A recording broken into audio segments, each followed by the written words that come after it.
रसोइया में से बोलले तिवैया हो कि हम मैया ना राउर जाउरी बनाइबो हो कि हम मैया ना रौरा के जाउरी बनाइबो हो कि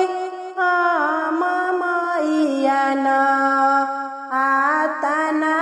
बचनिया मैया सोनही न पवली हो कि हंसे लगली ना मैया बजाई पाए जनिया हो कि हंसे लगली ना हमनी के बानी जनम गो बहिनिया हो कि के कर के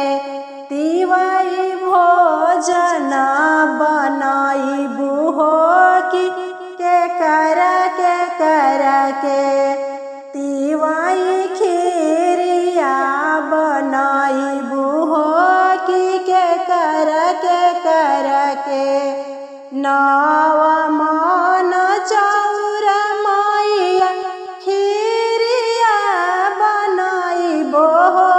कि नव मन के मैया पूड़िया पकाइबो हो कि नव मन के मैया पूड़िया पकाइबो हो कि नव मन के अपना अंगनवा मैया भोजन कराइबो हो कि आई देखी हना मैया भोरे भीनु सहारा हो कि आई देखी हना मैया भोरे भीनु सहारा हो कि आई देखी हना।